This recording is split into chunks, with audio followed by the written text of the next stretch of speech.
김은숙 선수의 경우 4번과 5번 허리뼈가 어긋난 상태다. 일명 척추 전방 전이증. MRI 결과는 더욱 놀랍다. 허리 디스크들이 새카맣게 눌려 신경을 압박하고 있다. 보통 사람 같으면 걷지도 못할 상황이다. 허리를 받쳐주는 구조는 디스크가 있고 뼈의 후관절 구조가 있고 인대가 있고 근육이 있습니다. 그 중에서도 근육이 부피가 가장 크고 또 운동으로서 강화될 수 있는 유일한 부분이기 때문에 운동을 많이 해서 근육을 강화시키면 어느 정도 그 허리를 받쳐주는 힘을 잡아주기 때문에 커버가 됩니다. 미국 의학회에 발표된 논문에 따르면 적절한 운동은 요통의 감소에도 효과적인 것으로 나타났다. 고려대학교 통합의학센터에선 지난해부터 임상 요가에 대한 세미나와 정기 강좌를 개최하고 있다. 척추의 변형은 현대의학적인 치료만으로 해결되지 않기 때문이다. 네, 현대의학은 앞전에 말씀드린 대로 수술이라든지 약을 치료해서 치료하는데 그렇지 않은 것들이 있거든요. 지금 말씀하신 생활습관뿐 같은 것은 그래서 생활습관을 교정해야 되는데 그런 것들을 이제 보안의학이나 이런 요가, 특히 이제 이 운동이라든지 요가를 통해서 할 수 있는 것들이고. 자, 바로 돌아오세요. 자, 심호흡 한번 하시고요. 다리가 또 보세요. 일종의 정신수련에서 시작된 요가는 그 특유의 동작들이 허리의 근력과 유연성을 회복하는 데 도움을 준다. 가슴을 펴겠다 생각하시면서 가슴을 쭉 젖히세요. 이곳에서 수련을 하는 사람들은 대부분 병원 치료를 받았던 척추 질환자들로 요가를 통해 재발을 막고 척추의 정상 라인을 되찾는 데 초점을 둔다.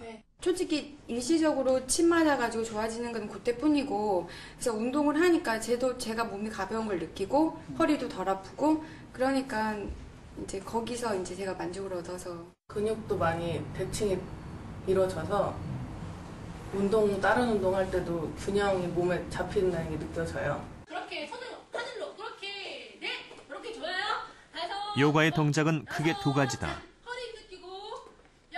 척추의 긴장을 줌으로써 근력을 강화시키고 스트레칭을 통해 긴장한 근육을 풀어주는 것이다. 위축되어 있는 근육을 긴장을 일단 풀고 약해져 있는 근육을 키워간다 그런 개념과 우리가 원래 갖고 있는 어떤 골격과 척추의 어떤 원만한 정상적인 형태를 잡아가는 그런 움직임을 통해서 우리가 많이 개선해 나갈 수가 있습니다. 탁지, 천장 길게 하나, 둘, 쭉. 척추 질환은 만성 질환이다. 근본을 바로잡지 않으면 평생 고통에 시달려야 한다. 척추의 변형을 막는 최고의 비법. 그 답은 바로 우리의 자세 속에 있다. 그럼 아주 간단하면서도 효과적인 요가 동작 몇 가지 알아보겠습니다. 먼저 목입니다. 목의 경우에는 스트레칭이 아주 중요한데요. 먼저 한 손으로 머리를 잡고 호흡을 내쉬면서 어깨 앞쪽으로 천천히 기울여 주십시오. 이 자세를 약 10초간 유지한 후에는 반대쪽으로도 기울이는데요. 긴장된 목의 근육을 풀어주는 효과가 있습니다. 이후에는 양손을 뒷목에 놓고 머리를 지그시 눌러주십시오. 뒷목부터 어깨까지 시원해지시는 걸 느끼실 수 있을 것입니다.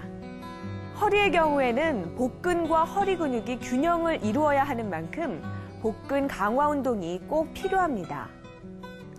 지금 보시는 이 동작은 윗몸 일으키기와 좀 비슷하죠? 하지만 중요한 것은 이때 허리는 들지 말고 배에 힘을 주고 상체만 들어주십시오. 그러면 평소에 척추 질환이 있으신 분들에게도 그렇게 무리가 가지 않습니다. 자, 다음은 코브라 자세라는 자세입니다. 호흡을 들여 마시면서 허리 힘으로 상체를 들어 올립니다. 허리에 긴장을 줘서 근육을 강화하는 동작이 되겠습니다. 그리고 이렇게 허리 운동이 끝난 후에는 몸을 쭉 늘여서 그동안 긴장됐었던 허리 근육을 풀어주시는 것이 중요합니다. 그래야 근육이 뭉치지 않겠습니다. 보통 목 운동은 10초씩 3회, 복부와 허리 근육 강화 운동은 10회씩 3회 정도 반복하는 것이 좋습니다. 이 몸에 굳어있는 자세를 바꾸기란 쉽지 않습니다. 그때는 단 한 가지만 기억하시는 건 어떨까요? 척추의 일자와 S라인을 살리는 자세. 그것이 바로 지금 내 몸이 원하고 있는 자세입니다.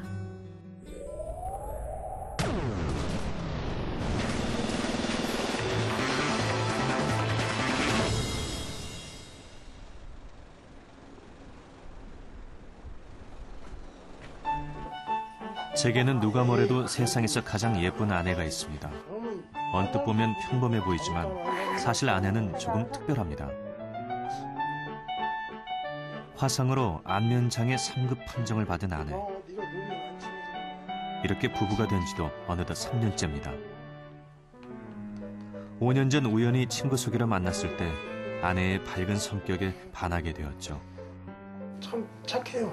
원래 제가 생각하기에는 이 정도면 사람이 좀 대부분이 좀 모나게 크는데 이 사람은 그 성격 자체가 좀 이쁘게 컸더라고요. 제가 볼 때는.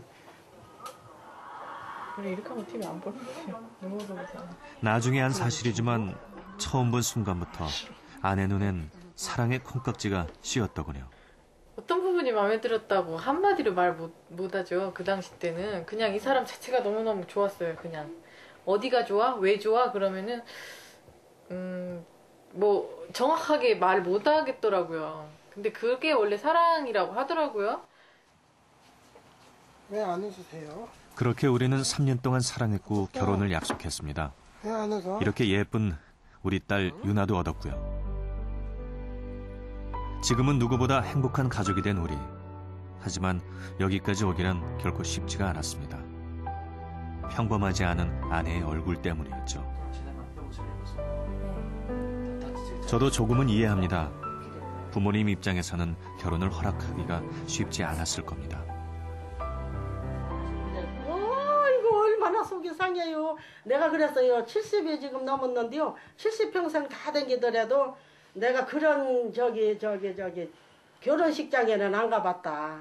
우리 친척들 그렇게 많아도 안 가봤고 나 70평생에 그런 예식장을 안 가봤는데 우리 어떻게 내놓고 또 결혼식을 하며 최면도 있는 거지. 이걸 어떻게 하느냐고 그냥 엄청 분했어요. 그냥 우리 아들 그냥 아이고 그냥 조금만에 어렸으면 너 패 죽이고도 남는다고 막 그러지. 엄마 분 풀릴 만 좀 패대요. 괜찮아요 그래야.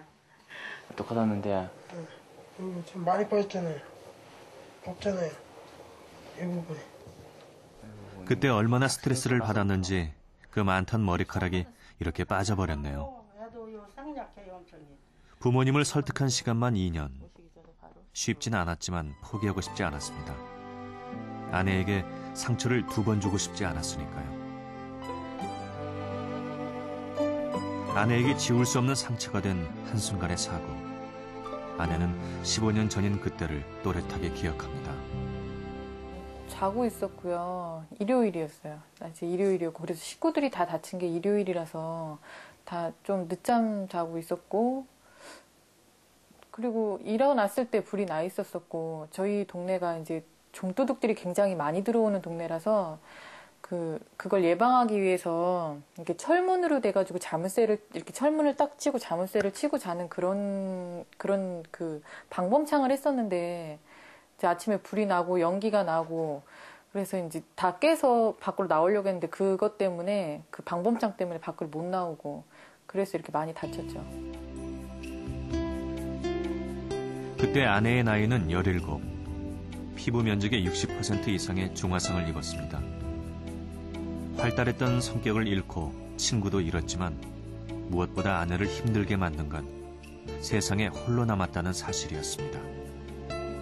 아버지가 이렇게 저를 이렇게 안으셨다고 하더라고요. 그래서 이런 몸은 많이 안 다쳤어요. 아버지는 몸을 다 다치시고 저는 이렇게 보이는 데만 다 이제 저 자신 다친 거는 이제 저는 많이 체념을 하고 안 되는 거니까 어떻게 안 되는 거니까 그냥 포기를 하고 이렇게 살았는데 그 예전에 단란했던 가정으로 다시 돌아갈 수가 없는 거잖아요. 집이 이렇게 불이 나고 부모님 중 한쪽 부모님이 돌아가시고 그때 생각하면서 많이 울었었죠. 부모님, 동생 뭐 이렇게 단란했을 때 생각하면서 사람인데 어디는 안 돌아다녀. 그러면 애들이 니네 엄마는 왜 그러냐.